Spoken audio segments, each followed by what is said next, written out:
Once upon a time, there was an old mother goat who had 7 little kids. And she was as loving and caring as only mother could be towards her children. One day she had to go into the wood to fetch some food for them. So she called them all to warn and advise to be careful and to stay on guard with the wolf. He often disguises himself, but he can always be known by his hoarse voice and black paws. The kids got it all and assured their mother they will be very careful while she's out.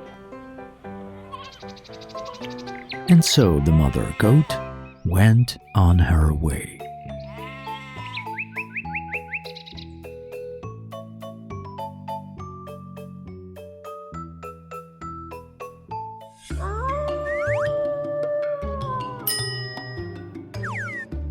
It was not long before someone came knocking at the door and demanded in a loud voice to open the door. But the little kids recognized the wolf by his hoarse voice and answered that since it was not their mother's delicate and sweet voice that they were hearing, but instead they heard a hoarse one, thus they immediately recognized the wolf.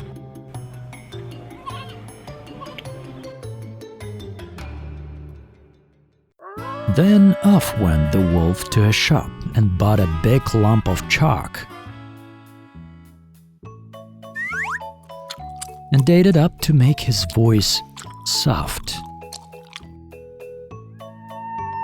Then he came back, knocked at the door, and told the kids in a very thin voice that they should open the door. The wolf put up his black paws against the window, and the kids, seeing those, replied back that they wouldn't open the door as their mother didn't have black paws, which meant that this was the wolf standing behind the door.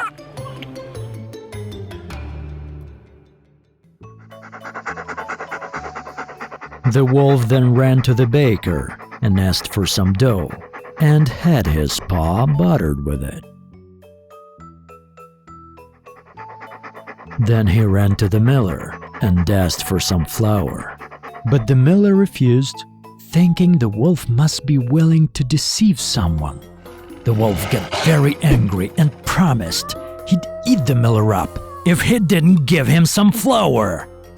And the miller got frightened and did as he was told.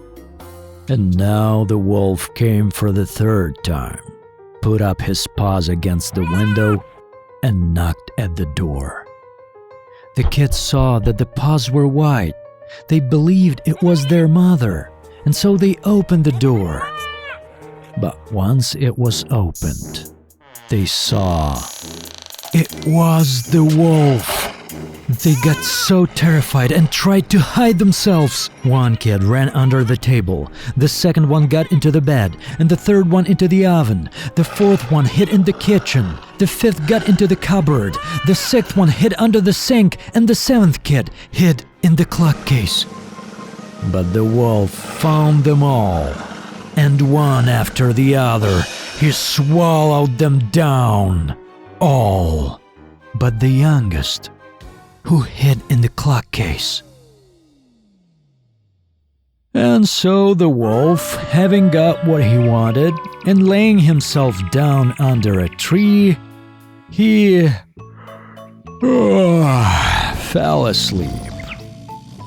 Not long after, the mother goat came back from the wood. Oh, what a sight was brought up to her eyes! The door was wide open, the table and all the chairs were upside down, the sink being broken, the blankets and all the pillows torn off the bed. She sought for her children, but they were nowhere to be found.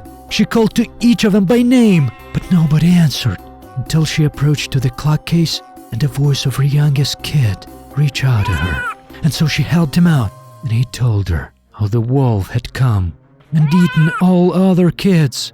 And one could only imagine how she cried for the loss of her dear children. At last, in her grief, she wandered outdoors, and the youngest kid with her. When they came into the meadow, there they saw the wolf lying under a tree and snoring so that the branches shook. The mother goat looked at him carefully on all sides, and she noticed how something inside his body was moving and struggling.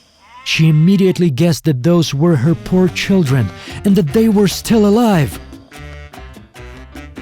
And she sent her youngest kid back to the house for a pair of scissors, a needle, and a thread.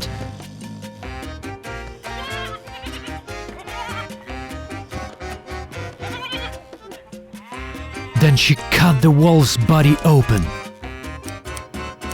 And the first kid showed his little head out. Then out came the next one.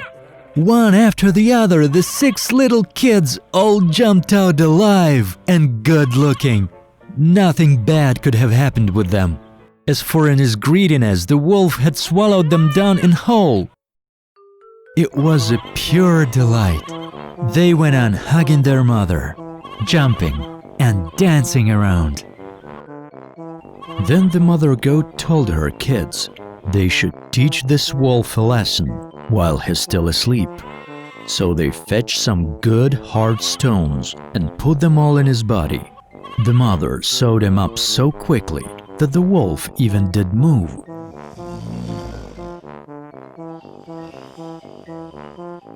When the wolf woke up and got up, the stones inside him made him feel so thirsty that he decided to drink some water from the well. So he came to the well and inclined a bit to drink. But the heavy stones weighed him down, so he fell over into the water. And when the 7 little kids saw it all, they came up running to their mother, crying out and dancing with her all around the place. That was the way they taught a good lesson to the naughty wolf.